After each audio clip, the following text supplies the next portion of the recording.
Let's get it. What's up, bro? Hey man, what's good? I'm easy. Like, I know we get into the roots of just recording and how it started about chasing and finding our or pursuing our purpose and receiving the message. It's like I wanted this recording to be about the message that we're still trying to push in this Road to 27 season. And it was just like I don't want it to just be about recording, but for us to actually record off having gone through something. Being in tune with the pod. And then letting it be that authentic way. It's not just us saying we've got all the answers, but we still find it, and we're hoping that in us just laying the message and speaking on this topic, which is self-love. Yeah. You can feel the love. You can feel what it's taken in the experiences. It's not just things that we're pulling out from childhood, but it's things that we're pulling out in this journey. Yep. And it's the beautiful thing about it is that with each episode I've noticed is that we've had to kind of go through what we're talking about as much as we know it. Yeah. We've had to go through it for ourselves in an element where you look at it and you're like, this is what I asked for, and here are the tests, here are the obstacles. And when it's time to talk about it, it's no longer me saying, statistically, self-love gives you A, B, and C. It's yo, dude, I experienced that on a deeper level now, or I'm going more in depth with it. And a few friends are asking me like, yo, episode 5, bro, what's going on? Where it's at? And I'm like, it's coming. And then I said it was going to be that Monday. And then that Monday didn't come. And then when they ask me now when I'm ready to record, I'm like, this is the right time. There's so many experiences I've gone through in the gap between episode 4 and 5 that I'm actually prepared for it because of what I've gone through and what I've come to learn about self-love. I've been aware of it so much so that this won't just be feedback, it's testimony. So like what is self-love to you? What I think, and haven't explained that, what have you come to learn is self-love? The biggest highlight in self-love is saying no, boundaries. Okay. And there's so many things I don't have to do or experience in order to know whether it's good or bad for me. And now I can calculate whether it will hinder my journey or prolong it, or I can get there if I take the necessary steps.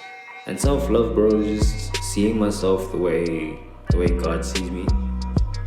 And you know what's crazy, bro, is that I think most people have come to base the self-love out of that understanding that love is a feeling.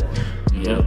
And then when it comes to self-love, it's all that, how do I pamper myself? How do I treat myself good? I need to take a break. I need to go out more and do all these things just, to love myself. And having come from that, I get that, but it's like you said, it's boundaries and not being scared to say no, because I think it's the biggest thing of self-love is just being able to be okay with just making that decision or making that choice and saying, yep, I'm not doing that for my peace. It's been quite a revelation. And it just takes a lot. It takes a lot to really just grasp that, more than just looking at yourself in the mirror and saying, I'm awesome, I'm proud of you, which that also helps, but I think setting those boundaries is something that I've also said, yeah, this right here, this is self-love, and what you tend to find as well is that it's so peaceful and weird at the same time, because you're so used to just being busy, loving, self-love, whether it's self-loving or whether it's loving. But once you actually say, hold on, hang on a minute, nope, I can't do that, I need to change that, I need to do that. Loving yourself for your neighbor. Exactly. Which is why I'm so excited to ask this question, because I think for a while now I've been asking myself as well, because it's been a while since I've really sat down and reflected on it as well. But what is the definition of a good choice, and how do you know when you've made one? You know what it is, bro? I had this written down today because I was going through this exercise. But now you got me thinking again. Because I don't have my notes. Yep.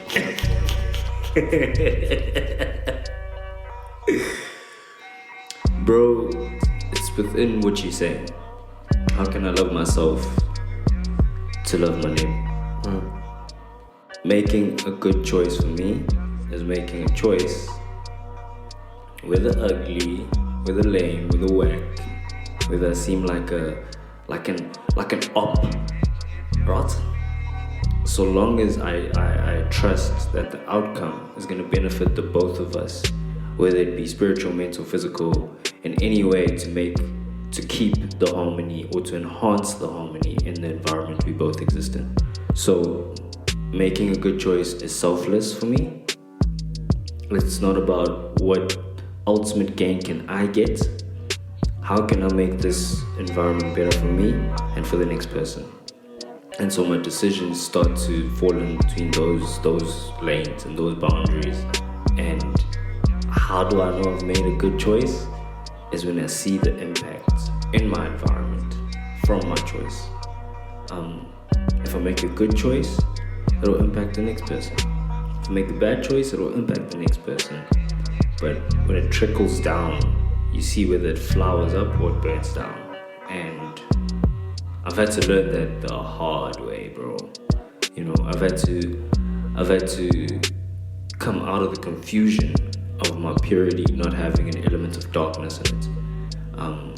By that I mean where even my purest of intentions are for my gain, are for my benefit, and you watch how it destroys the next person. And yeah, it's something that's been big from as long as I can remember, and that's the shorties, bro. That's the women's. That's where I learned a lot of these ideas and these systems in place. Good see, yo, I can be all, hey, what's bothering you? I give you a solution. I say the nicest of things. You don't deserve that. You deserve better. You deserve this and this and this. All to give you all that I'm saying you shouldn't be having. Because I can't see beyond myself. I see what satisfies me first, and then once I'm done, I'm like, oh snap. What now? What do I do with this person in front of me who's opened up and I've seen everything I wanted to see, but now I'm good. I'm ready for facing a person like you, and it's so messed up to do, you know, because I'm basically saying I'm looking for an upgraded version, but with these emotions, with these reactions, with these vulnerabilities and these capabilities. But it's all for me. To now being like, I'm having to say no to certain visits. Like, yo, dude, honestly, right now, the way I'm feeling, it's about to be a whole lot of no self-love and a whole lot of TLC. You know what I'm saying? So I'd rather not, but also state my intention out of trying to click that in their brain. Gucci, if he's saying no to something I didn't ask for or offer, we were just gonna chill. And now he's saying he can't do it because of this and this and this. I should watch how I behave around him. What sets him off and what doesn't. Because the best in him brings out the best in me, and vice versa. So it's all in the choices you make in following direction of your life and sticking to a direction, you know. When I was sitting and thinking about this question, especially just thinking about that self-love, it was, what's the definition of a good choice and how do you know when? And I was like, the truth, bro. Like, say it one more again. The truth. I am going to tell the truth. Feeling like snitch right now. Snitch on up. Snitch on up. Hey, daddy, listen. My bad, daddy. My bad, daddy. I'm praying for the last time. I messed up.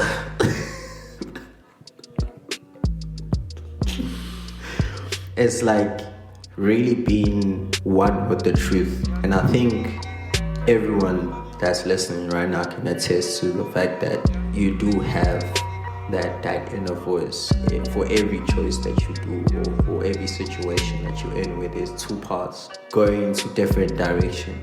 There is that voice that just tells you, listen, here's what you need to do here.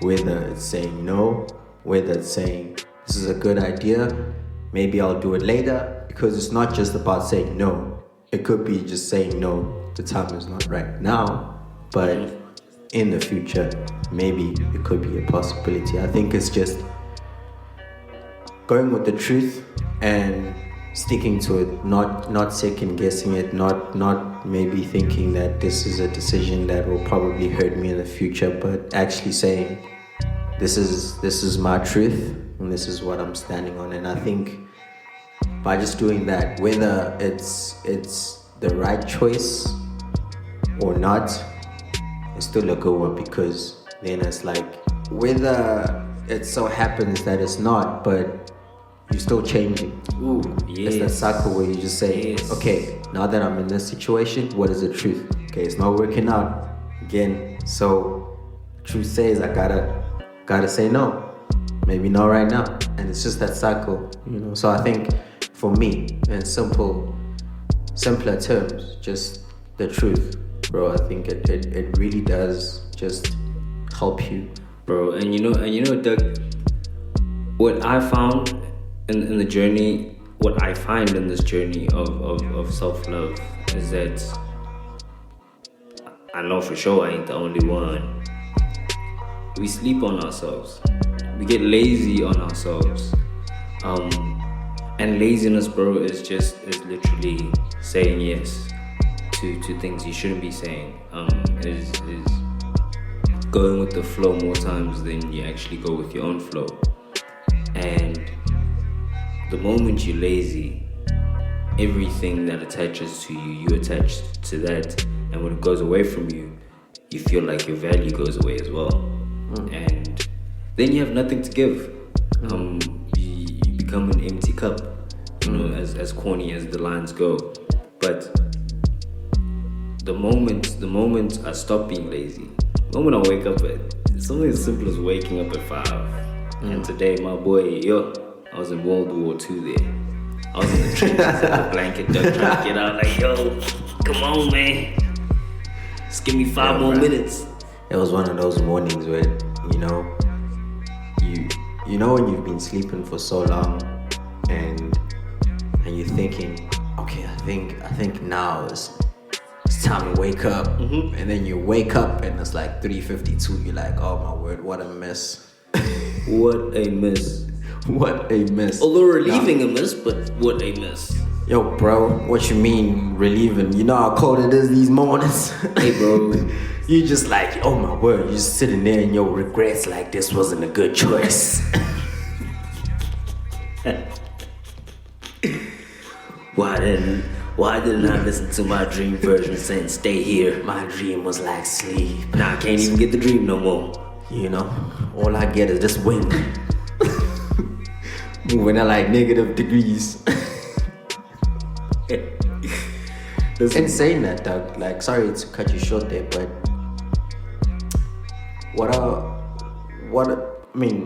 besides the shorties, I want us to really just tackle the things that I feel like are common. But what are some of the distractions that I think you still face, or that you faced in this discovering self-love?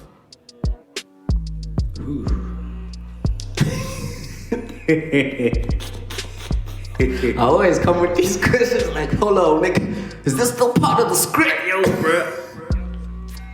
Leave me a lifeline or something. Damn. My bad, daddy. You goofy. You's really goofy, you know that? Yo, Dirk. That question had me a little dizzy there. Other distractions, bro. Besides the shorties.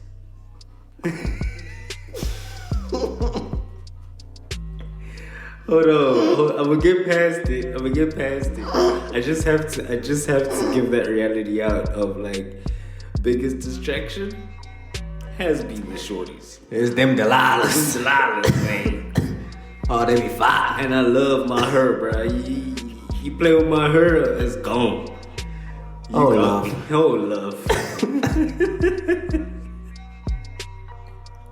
But other distractions, right? Clearly, we got the answer we was looking for. I didn't know how else to give it. I tried.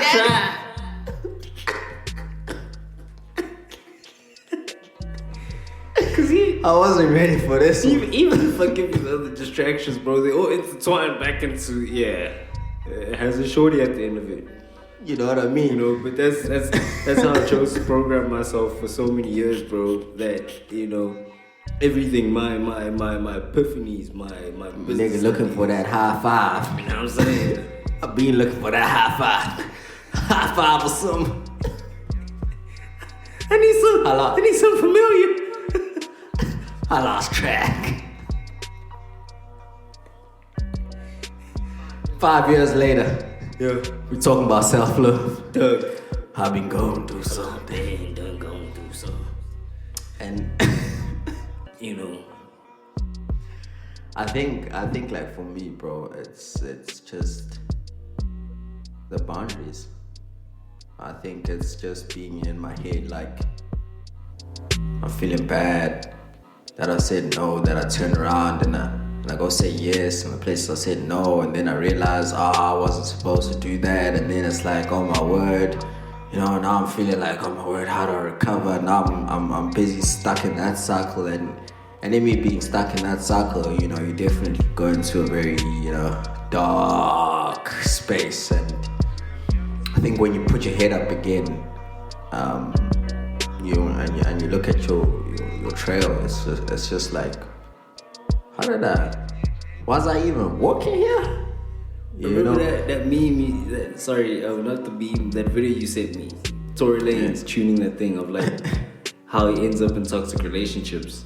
Is that you go in and they're thinking, I'm gonna love the heck out this person, that they're gonna realize that there's light at the end of the tunnel for them, and you find you're trying to be the savior, and you find in yourself like in the most messed up scenarios. You're like, whoa, why am I on the side of the road?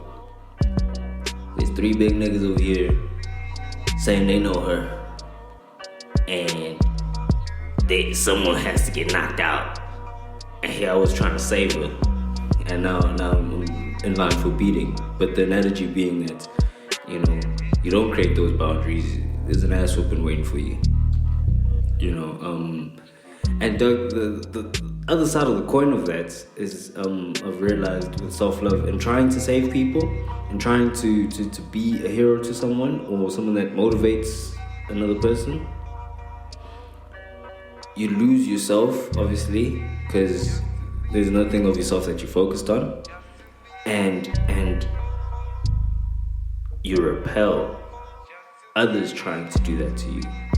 I mean, for how many weeks now have I been telling you the same thing of like, I hate it when I recognize in someone that they're trying to be a hero to me when I share my story or share part of my life, and wanting to limit that access, because the more they do that, you see them unravel before you, and you're like, dude, I get it. I got a huge log in my eye, but that's for me to recognize. To you, you see a speck.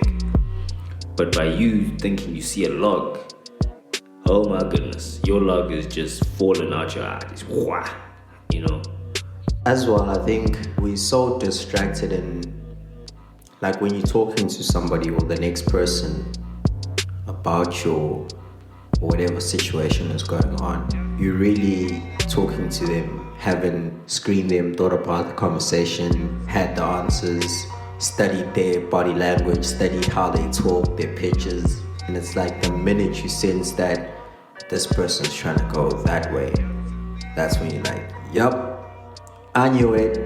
And then that's when you actually miss it. That's when you actually miss that you being able to actually say, these are the boundaries. Actually, it's not about you trying to save me, but it's me actually being vulnerable enough to say, hey man, I've been going through something myself. Not necessarily saying that to say I'm looking for sympathy, but I'm just trying to say that we all in this together. We all going through something. Let's just be comfortable in just being more open about it, rather than trying to save each other. Yeah. Because it's like, if I try to save you, what about what's happening in my locker? It's a whole lot. Yo, Doug. I just got hit with an overwhelming quote. The hardest thing I've heard in my life, bro. It still wrecks me today, bro. Don't lose yourself trying to find me. Hey. A couple weeks before, I did lose myself trying to find that person. You know? And they said it, and I'm thinking, oh, rom-com, R&B. You know, the flowers are falling all over the place. I'm seeing rose petals. And then I lost track. And that statement stayed with me constantly, from a negative and romantic memory to a lesson of saying, yo, I feel that actually I have no time for myself anymore because I'm so invested in you. Be it a relationship, a romantic relationship. It's like, yo, dude, I've been so focused on what you're going through. You're stressed at work. The family's doing this. Mama ain't doing this. Daddy doing this. You know, my brother, my sister, and you have a whole family on your side you haven't paid attention to. Can't even talk to mama. Can't even talk to papa because you're busy out here. Oh babe, I'll pray with you. You know, I'll talk to your dad. Can't talk to my dad. Can't talk to my mom. You know, and I'm thinking I'm doing so much, and I'm thinking I should be rewarded so much for the love I'm giving. That when I'm rewarded it, I'm getting pennies, dog. I'm getting copper coins from the people I'm investing so much in, because they're also not seeing the essence of the love I'm trying to give. They're seeing the love I'm giving from what I know, from what experience I have, and it doesn't stick. And that's what I realize, is that there's so many girls I think, oh my goodness, she'll remember me for life because, you know, she's never experienced anyone like me. No, she experienced an idea of love, but because it wasn't coming from me, because it wasn't coming from my core and from me loving myself, all it was just information, you know. And we do that like you said earlier, you know. We so busy trying to figure each other out when we're talking, like, okay, I'm gonna play this chess move, you know, where it's actually like, just listen, bro. Just hear the person out, because most of what they're saying is a storyline. Catch the key pieces in what they're saying. Catch the actual places that are hurting, or the hot spots in what they're saying. You know, if someone's bringing up a soccer match that went wrong, you know, focus on the fact that they're actually talking about the ankle in that game, and not the ball or the goals or the team. And so yeah, Doug. You know what other quote? You know what other quote that I would pull out the locker? Since I'm the one pulling out them quotes. Back with another one. It says, do not destroy other people's lives with your lies, because the truth will destroy yours. Yeah. You know the music on Moses. Yeah. Hey. Oh God, Anna. Hey. Okay. Do not. Or repeat. Do not. And I think that when I heard that quote, or when I read that quote for the very first time, it gave me chills, because I think it caught me at a time where I was still just, you know, running away and just trying to cover, you know, certain things that I feel like, you know, that whole thing of just be vulnerable and you just move in with that whole like, oh no, I'm fine, you know, it's all good, you know, it's alright, you know, maybe I shouldn't have this conversation because, you know, I'm trying to, for peace sake, you know, and inside, I'm boiling, bro, I'm ready to just lash out anybody right now. I'm gonna catch hands. Tell you that right now. And I read that quote and it's like, whoa. The truth is really hurting me right now. It's destroying me. Cause I'm going in my thoughts way deeper than I should. If I just have a conversation, I'll be vulnerable, you know. And I just think that, yeah, bro, like the self-care couldn't have come at a better time, because I think there's just so many lessons that, you know, we can cover. And I just hope that for some of the things that we've shared, it's not just we here to give the answers, but we here to challenge anyone who's listening right now to really just ask yourself these questions and try seeing your lives. You know, what are the boundaries that you're not setting? You know, what is your definition of self-love? Because I think once we understand that, I think it's going to be much more easier for people to be able to really practice that self-love without actually falling into the distractions. Yeah, Doug. And just to close it off with the last quote, as I am here in this here title race for quote master. Go for it, sir. Go for it. I'll give it to you today. Yeah, Doug. And don't mark me on the delivery, because I'm busy curating it in my head right now. Mm-hmm. Let's stop aestheticizing our lives and actually live them. Self-love too often is an aesthetic. Nature walks, beach walks, reading a book, taking a picture of all these things. You showing self-love, but are you doing self-love? Yeah. The moment you show me those posts, and I can see, and you emphasizing that it's self-love. Okay. I'm just seeing the plug. I'm like, hey man, whoa, where does nature reserve at? Where does nature reserve? Because I know what I can do. I know when what you're exercising self-love, you allowing yourself access into those environments and using them for that purpose that they serve, of being there and for you to be there. Presence. To be present. Yeah. I had to explain my quote just to give it that fire. You know what I'm saying? Because I was ready with my dictionary, like, S what? Aestheticizing. This nigga say asthma pump? You gotta aestheticize. Hold on, nigga. But it doesn't go without saying, I am trying to get myself a membership at Soul Bay Man. You know, in case anyone got a plug for me. You know, trying to get them manicures and stuff like that. You know, get them cuticles clean. You know what I'm saying? Get that self-love. Wow. It's threw the whole podcast away. You know what I mean? I think we need a retake. You get you off the bike to freshen you up a bit. We need a... Lose a track there, buddy. You know what I mean? Hey, put your socks on. Hear me? Looking real low right now. It's winter, you gotta have your socks up. And listen, just a friendly warning actually. It's winter. As much as you can think clearly, it also gets fuzzy. Okay? It's dark too. It's a whole lot of night time. Stay off the Netflix. Stay off the chill. Stay off the chill. Stay off them peanuts. Stay off them peanuts, homies. And them pineapples. For some, it's milk.